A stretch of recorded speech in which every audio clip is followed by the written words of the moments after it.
Bom dia, igreja, igreja amada do Senhor, a pérola do Senhor. Sabe, a Bíblia diz que o reino de Deus é semelhante a uma mulher que vai varrendo para achar aquela dracma ou aquela pérola, né, que se perdeu. E lá pelas tantas ela consegue achar. Então, nós somos os achados do Senhor. Então, você é a dracma do Senhor, é a pérola do Senhor. Você é a nação santa, um povo de propriedade exclusiva de Deus. Você não é do mundo, você é de Deus. E o Senhor zela pela sua vida.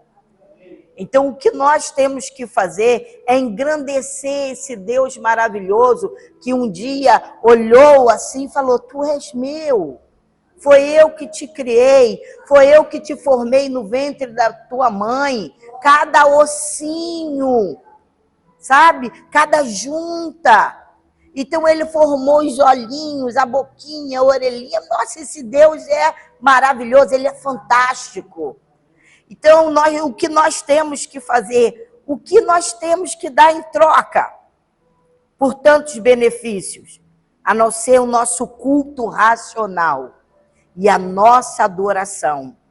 Deus está no meio dos simples. Porque o nosso Deus é um Deus de simplicidade. Ele conhece os nossos corações. Ele sabe o que cogita no seu coração, no meu coração. Ele é o Senhor da glória, o Deus do sobrenatural. Ele fez você justiça de Deus. Ele foi lá, morreu na cruz, derramou o seu sangue, saqueou o inferno, tirou a chave da morte, manteve presos em prisões eternas o diabo e os seus anjos.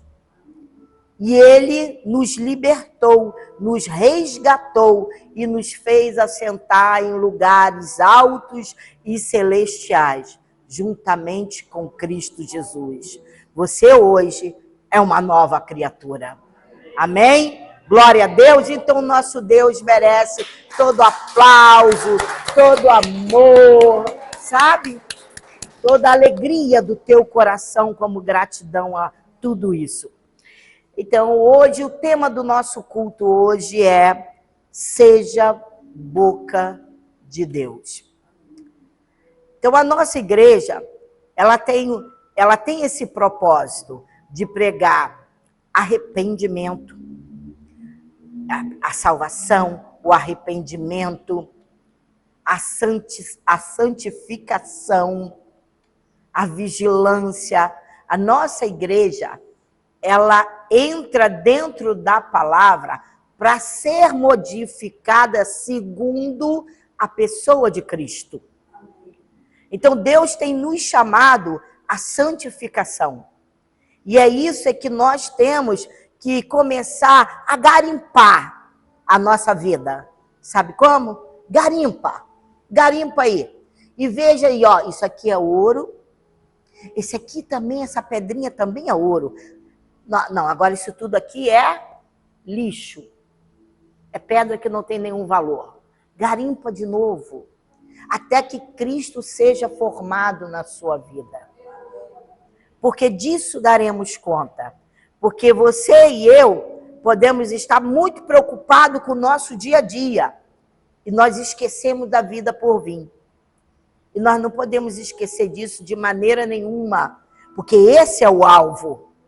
Se nós nos preocuparmos com a vida que está por vir, essa vida aqui, ele vai cuidando. Ontem, quando nós fomos jantar na casa do meu filho, ele falou para a tia dele. Não falou para você? Eu nunca vi algo tão diferente na minha vida, como Jesus tem trabalhado, como Deus tem trabalhado na minha vida e cuidado de cada detalhe. Assim, sem esforço. Qual é o esforço que nós temos que fazer? Andar em obediência na palavra. Isso, para mim, é maravilhoso. Vendo vidas transformadas para louvor da glória dele. Amém? Então nós somos um povo mais feliz dessa terra. Somos um povo privilegiados. Nós temos o selo do Espírito Santo de Deus. E isso não tem preço. E pense que você foi feito justiça de Deus. Não vale mais encantamento para você. Não vale mais acusação para você. Sabe de uma coisa? Não importa o que os homens falem. O importante é a tua vida com Deus. E você não tem que mostrar nada disso para ninguém. Segue o rumo. Segue o rumo da vitória, que é para Nova Jerusalém. Jeremias 15, 19 diz assim: contudo, eis que veio a resposta do Senhor. Se tu te arrependeres, então te restaurarei, para poderes me servir. Se falares o que é precioso e não o que é inútil, então serás o meu porta-voz. Olha que chique. Tu serás o meu porta-voz. Eles voltarão a ti, mas tu não passarás para o lado deles. Palavra do Senhor. Amém? Oremos. Senhor, nós te louvamos, Senhor, nesta manhã gloriosa, santa e verdadeira, Senhor, Pai, em santidade, em obediência.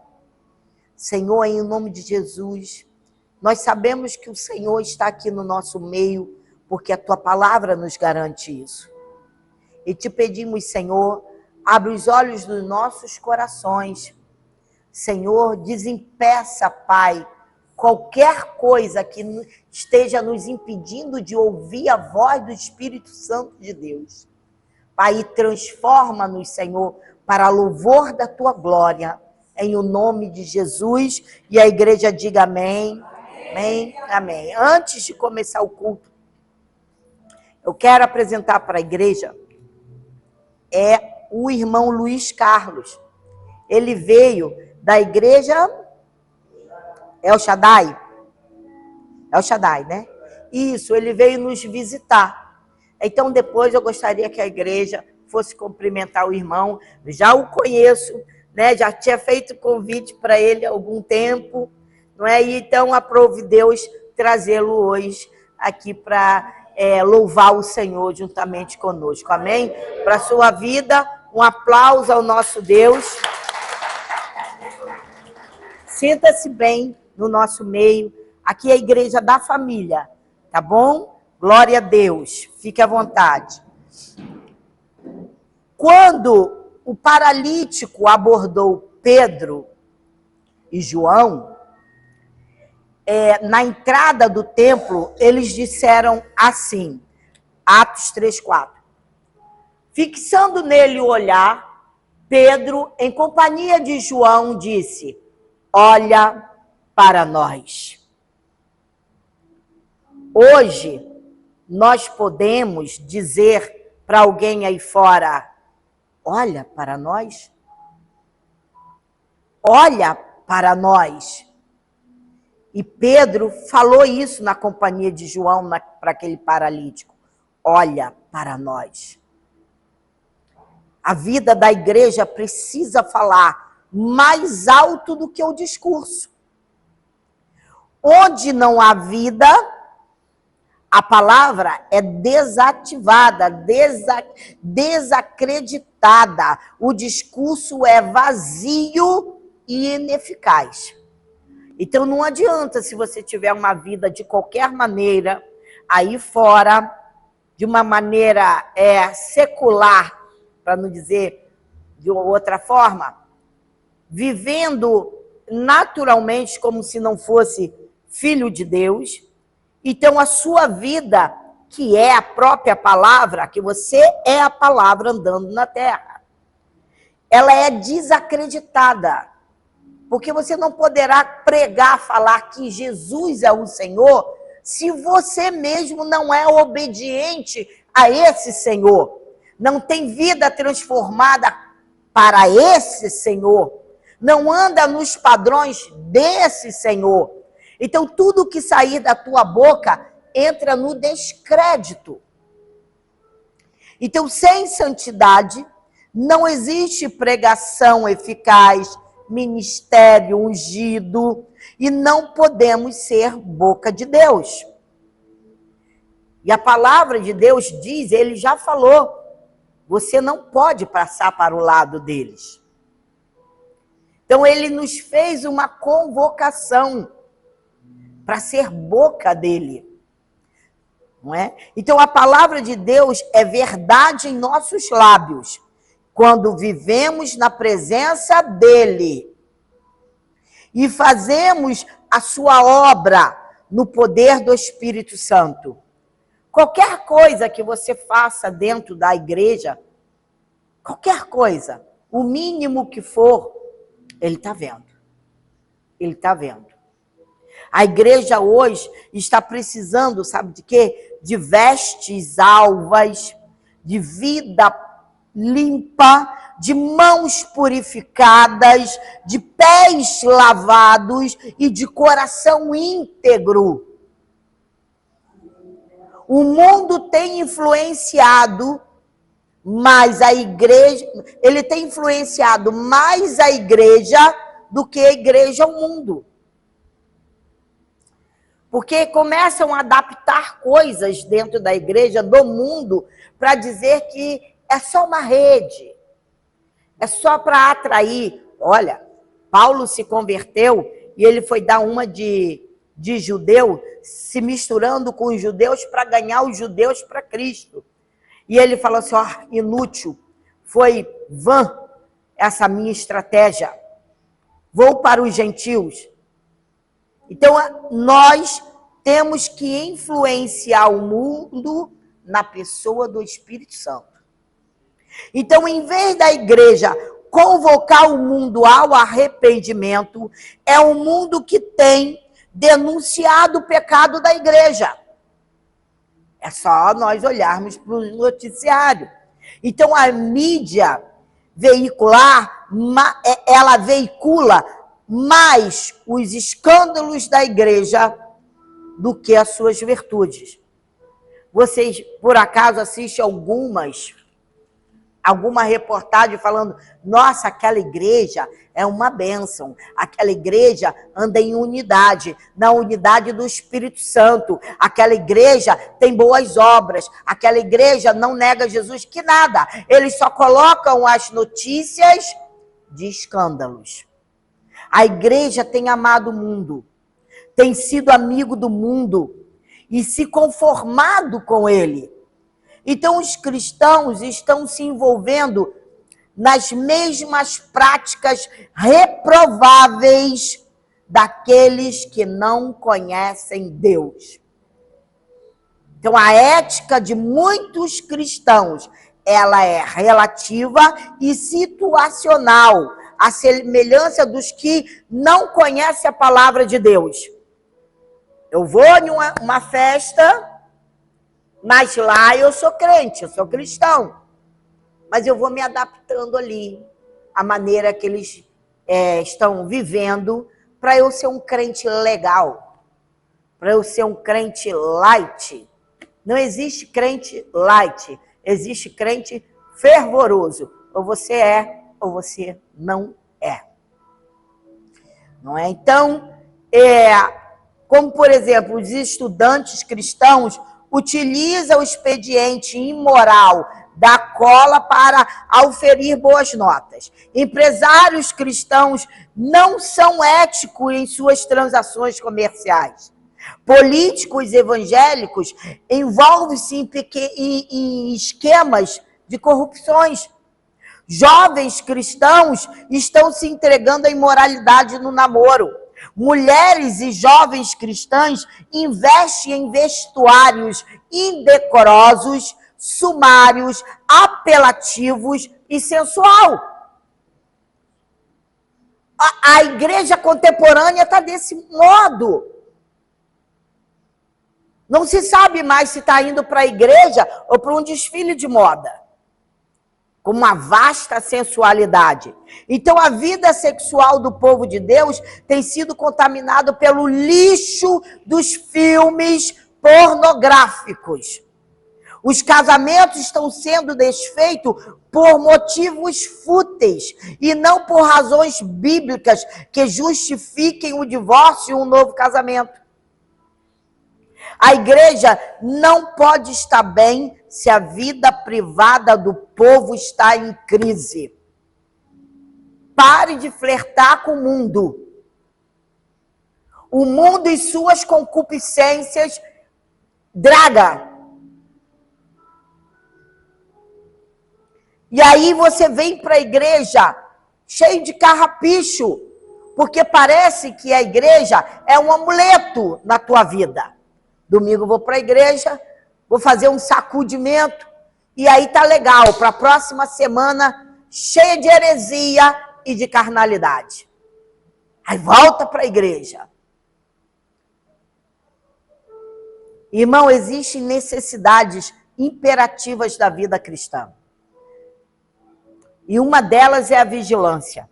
Nós temos uma grande necessidade de vigilância. Lucas 12, do 35 ao 40, diz assim: estais prontos para servir e conservai acesas as vossas candeias. Sede vós semelhante aos servos, quando esperam seu senhor voltar de um banquete de casamento, para que assim que chegar e anunciar-se, possais abrir-lhe a porta sem demora. Feliz é aqueles servos a quem o Senhor, quando vier, os encontre vigilantes. Com toda certeza vos asseguro que ele se vestirá para os servir. Fará que se recline ao redor da mesa e pessoalmente irá ao encontro deles para servi-los. Ainda que ele chegue durante a alta noite ou do raiar do dia, bem-aventurados os servos que o Senhor encontrar preparados. Compreendei, entretanto, isto: se o pai de família soubesse a que hora havia de vir o assaltante, não permitiria que sua casa fosse invadida. Ficai também vós alerta, pois o Filho do Homem virá em um momento que menos o esperais. Irmãos, vigilância. Vocês não vieram à terra para ser uma pessoa qualquer e nem para fazer parceria com os filhos de Caim, com este mundo de trevas e escuridão. O que nós devemos é estar preparados para a vinda do Senhor, que será inesperada, como a chegada de um ladrão. Então nós precisamos estar alerta. Na hora em que não estivermos apercebidos, Jesus virá. E vamos combinar aqui uma coisa comigo.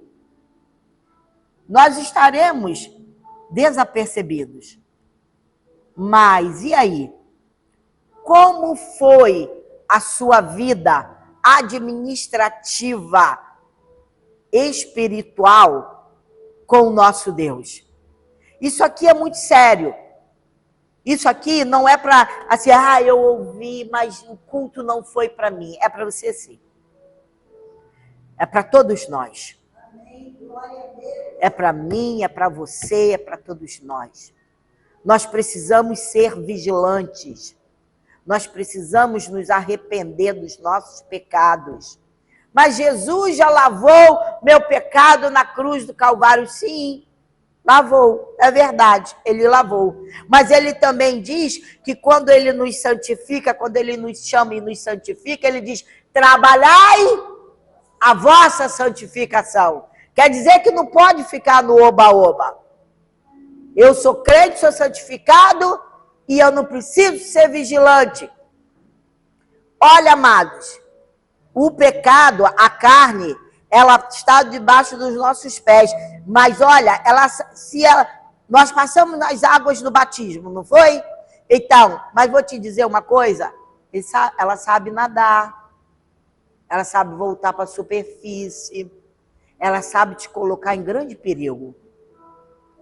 Então, a necessidade de vigilância é algo triunfal na vida do povo de Deus, da igreja do Senhor. Você tem que, olha, o dia que a igreja odiar o pecado. Peraí, isso aqui me dá tanto prazer. E você sabe que a palavra está dizendo que é errado. Mas te dá prazer ainda? Te dá prazer ainda? Então, se te dá prazer ainda, é porque você ainda não está de todo transformado. Porque o crente vigilante, ele odeia o pecado. Não faz mais parte da sua vida. Nada faz mais parte da tua vida que diz a esse mundo. Nós somos templo do Espírito Santo. Vamos continuar. Então, nós precisamos ser fiéis.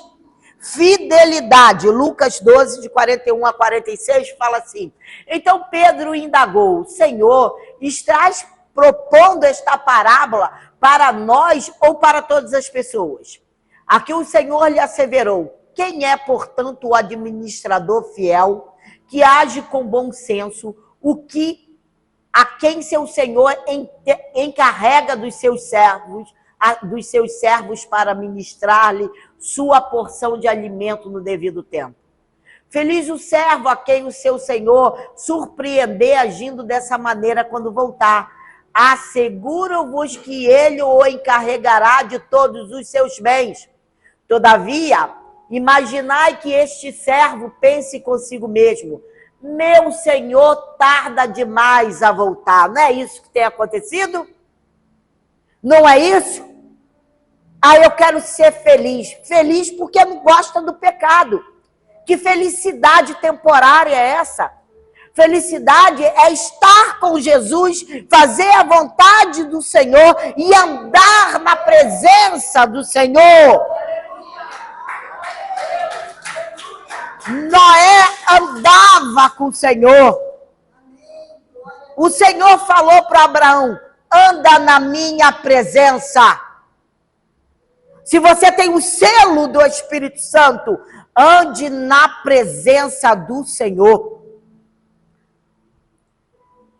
Então, e por isso começa, meu Senhor tarda demais a voltar, e por isso comece a agredir os demais servos e servas, entregando-se à glutonaria e à embriaguez.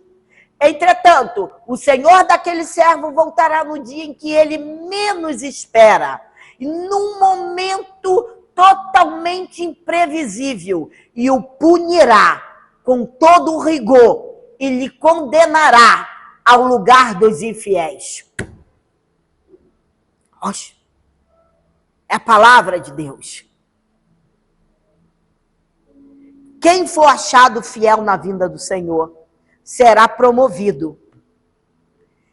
E a ele o Senhor confiará todos os seus bens.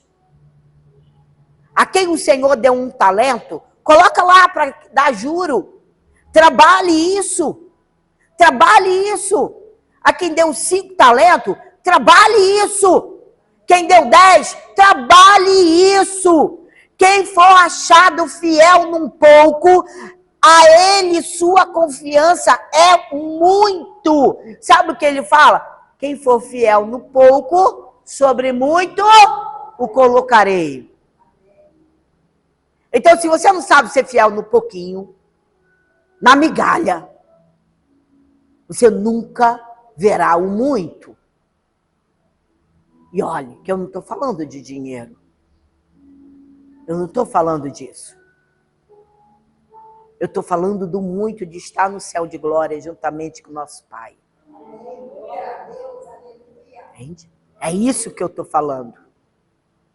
Ser fiel no pouco, sobre muito eu te colocarei. Porque isso aqui é pouco. Isso aqui passa tudo, o céu, a terra, passa tudo, menos a palavra do Senhor. E você tem que garantir a sua vida. Você não pode deixar um filho das trevas ter, como você fala? A pessoa que tem domínio, né? Um certo domínio sobre você com as suas conversinhas inúteis e que acaba te arrastando. Nós somos o povo de Deus, somos diferentes. Veja que no Antigo Testamento o Senhor separou um povo para Ele. Ele não falou para Faraó, você também é meu ungido. Você, os egípcios, é tudo meu povo. Então, quando ele te chama de maneira peculiar, um por um, da maneira dele, mas para você ser o povo dele, diferente, andar diferente, falar diferente, agir diferente. É que estão falando de mim, anunciando coisas que não são verdadeiras. Sabe o que a Bíblia diz sobre isso? É Deus quem te justifica. Você não tem que mostrar nada para ninguém. Segue a tua vida. Agora eu vou fazer igual a outro. Segue o fluxo da igreja. Segue o fluxo. O infiel, ele será castigado na segunda vinda do Senhor. Então, nesta manhã, o Espírito Santo faz uma solene convocação ao arrependimento. Arrependam-se. Arrependam-se. O arrependimento é o único escape das tragédias dessa vida.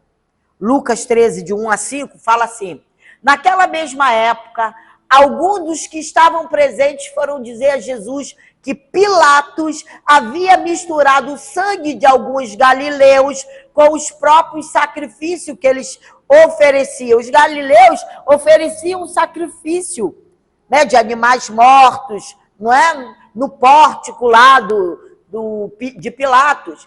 Então, ao que Jesus lhe advertiu, julgais que esses galileus fossem mais pecadores do que todos os demais galileus, por haverem sofrido dessa forma? Pois eu vos asseguro que não. Todavia, se não vos arrependeres, todos vós semelhantemente perecereis. Ou pensai vós que aquelas 18 pessoas sobre as quais desabou a torre de Siloé e as matou eram mais culpadas que todos os habitantes de Jerusalém? Com certeza não eram. Eu vou lá afirmo. Porém, se não vos arrependerdes, todos vós, da mesma maneira perecereis.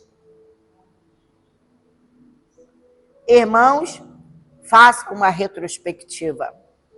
Comece a rever o seu conceito. Se é que nós queremos herdar o céu de luz. Em vez de Jesus discursar contra Pilatos ou defender as vítimas do massacre, ele voltou a sua atenção para os pecados dos informantes, mostrando que também pereceriam se não se arrependessem. Olha, o pecado é maior que o massacre. Ele causa morte eterna. Sem arrependimento, mesmo vivendo, a pessoa está morta. E se morrer na impiedade, perecerá eternamente. Pense uma coisa. Já nos arrependemos? Já viramos as costas para o pecado e nos voltamos para Deus? Já paramos de julgar os outros para julgar nós mesmos? Irmãos, quarta-feira nós conversamos sobre isso aqui. Comece a olhar para você. Olhe para você no espelho. E pare de se achar. E veja lá quem você é, quais são os seus sentimentos, os seus pensamentos, os seus julgamentos. Irmãos, olhe para você. Mude você de dentro para fora para ver a glória de Deus na sua vida. Porque a palavra de Deus, a palavra de Jesus, ecoa nos seus ouvidos. enquanto nós vivermos, precisaremos acatar a solene convocação de Jesus ao arrependimento e à santificação. E eu, pastor, eu vim hoje para a igreja, mas não era isso que eu queria ouvir, não. Mas foi isso que o Espírito Santo mandou falar. Então, nós estamos precisando de um Pentecoste que desperte a igreja para a busca da santidade. O projeto de Deus é que sejamos santos, porque a Bíblia diz que sem santidade ninguém verá o Senhor. Hebreus 12, 14 diz assim: esforçai-vos para viver em paz com todas as pessoas em santificação, sem a qual ninguém verá o Senhor. O caminho da santidade conduz à glória. E que o mundo olhe para nós e veja a santidade de Deus refletida na vida do seu povo. Trabalhe isso, irmãos. Trabalhe isso, irmãos. Seja a boca de Deus nesta terra. Nós vamos terminar com o primeiro versículo.